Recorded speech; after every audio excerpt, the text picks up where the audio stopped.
అయితే ఈరోజు 'శేఖర్ భాష' గారైతే ఎలిమినేట్ అయ్యిర్రు. నిజంగా నాకైతే మస్తు బాధ అనిపించింది. అండ్ అక్కడ ఉన్నటువంటి అందరి పైన కోపమొచ్చింది. ఎందుకు అంటే ఫస్టు వీక్‌లో అసలు 'బేబక్క' గాని, 'శేఖర్ భాష' అన్న గాని వీళ్ళిద్దరూ కామెడీ పర్సన్స్.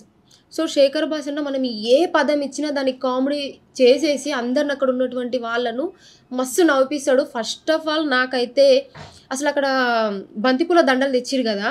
ఆ దండలు తెచ్చినప్పుడు ఎవరు హౌస్‌లో ఉండాలనుకుంటుర్రు, ఎవరు ఎలిమినేట్ అయితే బావుంటదనుకుంటారు అన్నప్పుడు అసలు నిజంగా అందరూ 'ఆదిత్య ఓం' గారికే దండలేసేస్తుర్రు. నాకు నిజం చెప్తున్నా హార్ట్‌ఫుల్‌గా నాకైతే మస్తు బాధ అనిపించింది. అండ్ ఇగ కళ్ళపొడితి నీళ్ళైతే తిరిగినాయి. అసలు 'ఆదిత్య ఓం' గారితోనో అలాగే 'శేఖర్ భాష' గారితోనో పోల్చుకుంటే 'శేఖర్ భాష' గారే అసలు నిజంగా మంచిగా ఉన్నాడసలు హౌస్‌లో. కానీ 'ఆదిత్య ఓం' గారిని ఎందుకు హౌస్‌లో ఉండాలనుకుంటున్నాడనేసి నాకైతే ఏం అర్థం కాలేదు. ఇదంతా అసలు ఏదో గ్యామ్లింగ్ జరిగినట్టుగా నాకనిపించింది. సో, ఇలా కాకుండా ఓటింగ్ అనేది జెన్యూన్‌గా ఎయండి ఫస్ట్ ఆఫ్ ఆల్. ఇలా జెన్యూన్‌గా ఏస్తేనే బావుంటది తప్ప, సో, ఇట్లా ఏసేసి ఏదో మనసులో పెట్టుకొని అసలు నిజంగా నాకు ఫైనల్ వరకి ఒక దండ గూడా పడకునింటే నేను ఏడ్చేదాన్నేమో. ఎందుకంటే నాకంత బాధనిపిచ్చింది. సో, 'శేఖర్ భాష' అన్న నాకు అంతకు ముందు వరకు గూడా తెలవదు. రీసెంట్‌గానే ఈ ఆహ్, 'లావణ్య' అలాగే వీళ్ళ ఇష్యూలోనే నాకు తెలుసు. కానీ ఎందుకో అన్న మాట్లాడే ప్రతి మాట గూడా జెన్యూన్‌గా ఉంటది. పర్ఫెక్ట్‌గా ఉంటది. సో, అట్లాంటి వ్యక్తి ఇంత తొందర ఎలిమినేట్ అవ్వకుండా ఉండాల్సిందే అనిపిచ్చింది. సో, నాకు బాగా కోపమొచ్చింది.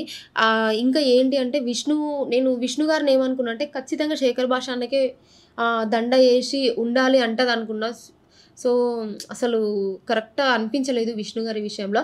సో, సీత గారైతే ఇంక నేను ఫ్యాన్ అయిపోయినా. ఎందుకంటే కరెక్ట్‌గా చేసింది. అలాగే 'శేఖర్ భాష' గారు ఎలిమినేట్ అయినప్పుడు గూడా సీత గారు ఏడ్చిండ్రు గదా! నిజంగా అసలు చాలా నాకు కళ్ళకి నీళ్ళొచ్చినాయన్నమాట. ఎలిమినేషన్ అనేది సో, నచ్చిన వ్యక్తి, నచ్చిన సీరియల్‌లో ఉన్న యాక్టరు, లేకపోతే నచ్చిన సినిమాలో ఉన్న యాక్టర్ ఈ విధంగా చూడకుండా అసలు హౌస్‌లో ఎవరు జెన్యూన్‌గా ఉంటుర్రు, ఎవరు బాగా ఆడుతుర్రు.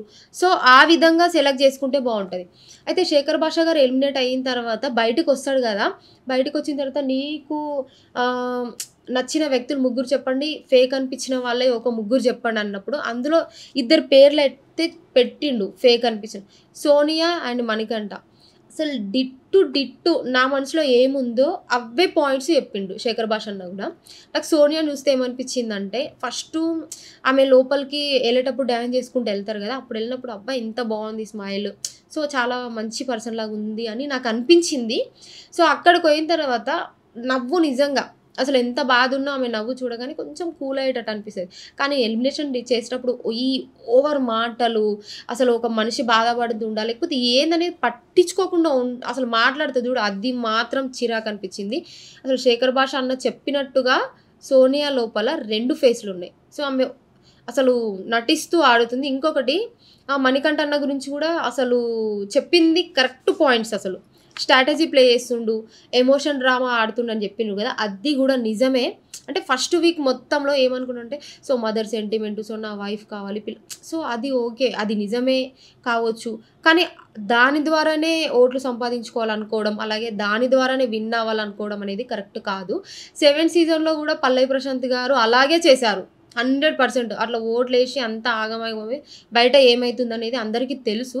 సో, పల్లవి ప్రశాంత్ గారు ఏ విధంగా అయితే ఎమోషనల్ డ్రామా ఆడిండో, సో, ఇక్కడ గూడా మణికంఠ అన్న అదే ఎమోషనల్ డ్రామా ఆడుతుండు. సో, స్ట్రాటజీ ప్లే చేస్తుండు అనేది గూడా నాకు కరెక్ట్‌గా అనిపించింది. ఫస్ట్ వీక్ మొత్తం ఏంది ప్రతిసారి డ్రామా ఆడుతుండు, ఏంది ఇది సెంటిమెంట్ ద్వారా ఓట్లేయించుకోవాలనుకుంటున్నాడు అనేసి నాకనిపించింది. బయట జనాలకు గూడా అనిపించింది. కానీ సెకండ్ వీక్‌లో కొంచెం ఆడిండు. చూడాలి ఇంకా నెక్స్ట్ వీక్ ఎలా ఆడతాడో చూడాలి. ఓకేనా అన్న?